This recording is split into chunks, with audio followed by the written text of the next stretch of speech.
This is the Hyundai Ioniq 5. Now, it's been around since 2021, but each year Hyundai has made some small tweaks here and there to keep it up to date.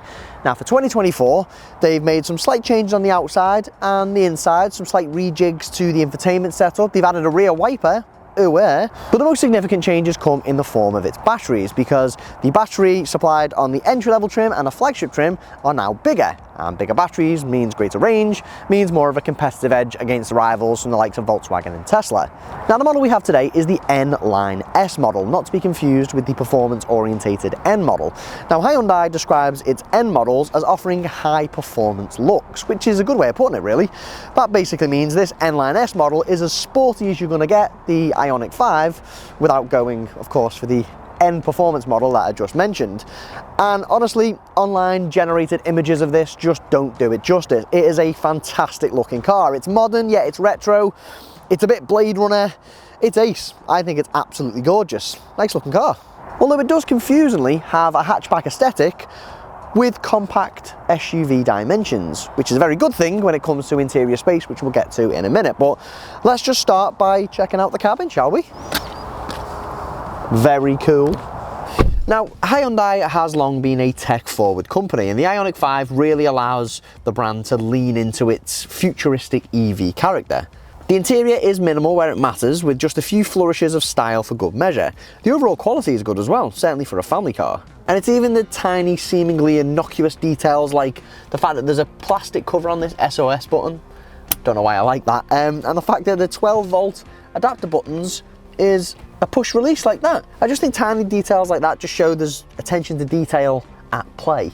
You've got two lovely screens here, two big screens that blend together as well. You've also got quick access buttons down here for your temperature and things like that, although admittedly they are a bit of a faff because they are touch sensitive. But the interior overall is well balanced, and yeah, it feels quite fancy. And our N-Line S model adds a few little bits of red trim as well, like the trim on the steering wheel, on the door. Yeah, that helps add a sporty yet luxurious feel. It's nice. And to be honest, it is nice to see EVs veering more towards luxury nowadays as opposed to ineffective quirkiness, which was really just a form of cost cutting. Anyway, these two screens, while a bit overwhelming at first because they are packed full of tech, much like any new car nowadays, they are really good. They're nice and responsive.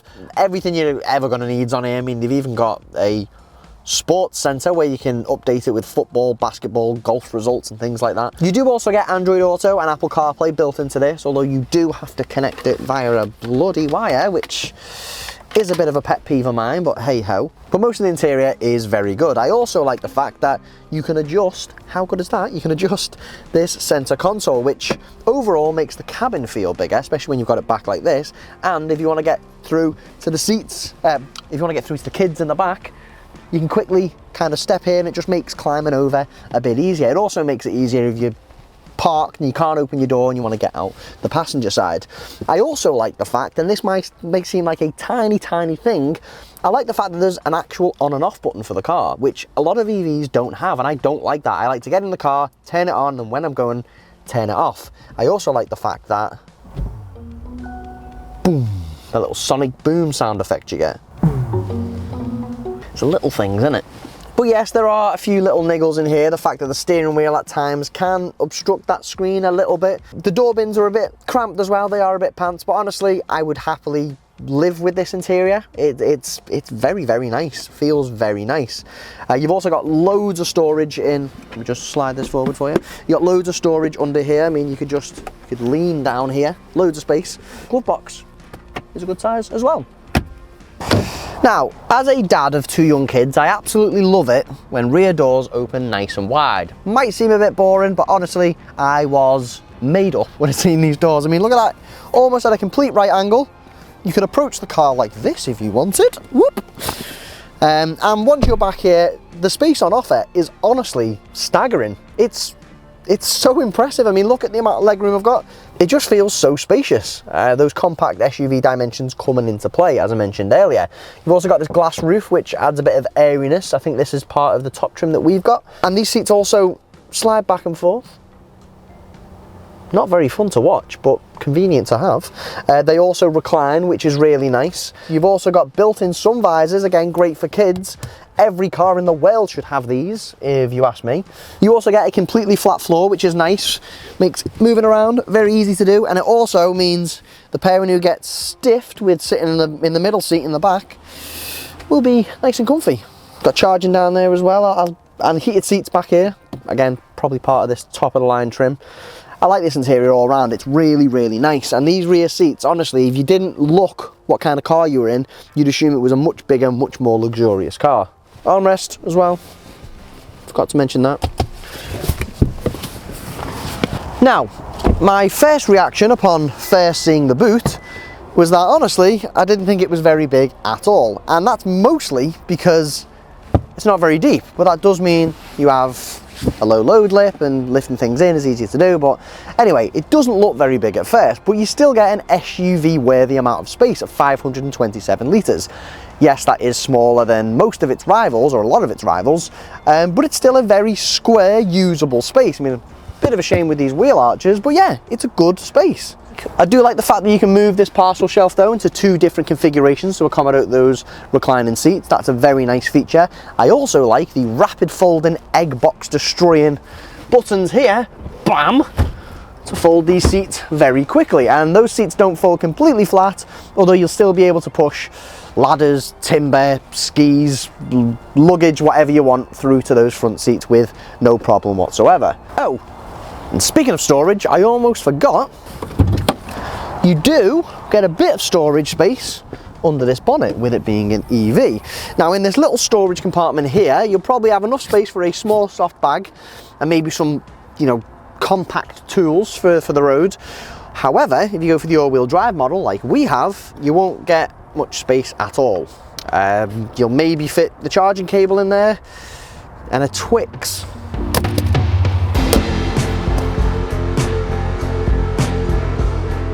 So as mentioned, Hyundai for 2024 has upgraded the size of the entry-level and the flagship batteries in the Ioniq 5. Now the entry-level model is now 63 kilowatts per hour, and the battery in the flagship model is the 84 kilowatt per hour battery.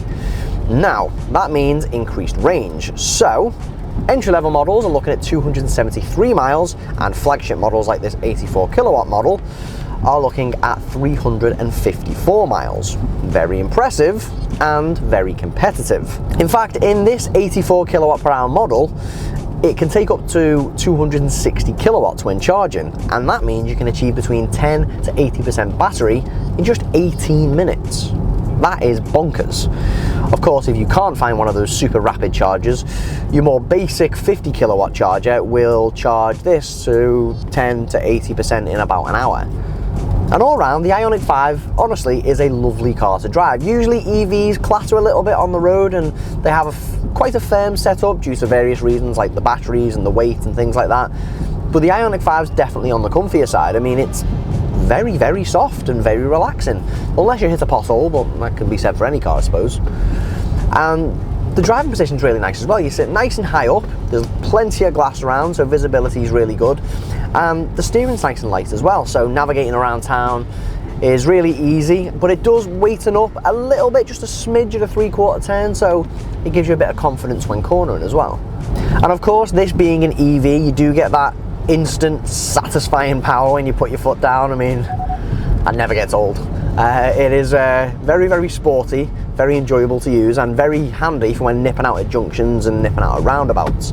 I also like the fact that you can dial in the regenerative braking really easily just with these flappy paddles, which isn't a prerequisite in every EV. You'd think it would be, because right now if I want to, I mean, to be honest, I use them sometimes when slowing down at junctions. I'll go bam, bam, bam, and then ooh, all that tasty, delicious energy going back into the battery. Or if, you know, if it's doing your head in, you don't like the way it feels and you don't like the way the urgency when you take your foot off the accelerator, you can just take it off like that and it's gone.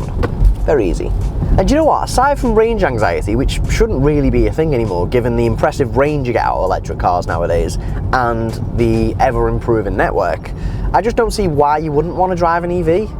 I just think, it's possibly controversial, but honestly, pretty much every family-orientated EV I've driven recently makes me want to own one. They're just super smooth, super quiet, loaded up to the eyeballs with tech. I mean, we've got all sorts of cameras on this that show us when, if there's traffic at the side on the motorway and you're changing lanes, pedestrian detection, there's all sorts of tech.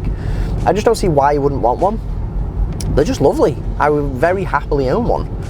And yeah, this Ioniq 5's no difference. It just does everything brilliantly, and I personally don't think the range anxiety thing is a thing anymore. So yeah, good all round. I like this car. I mean, it just goes to show how far EVs have come. I was asked by my neighbour recently whether I liked the Ioniq 5, and the only standout negative I could think of was the fact that the key looked a bit like a Tamagotchi.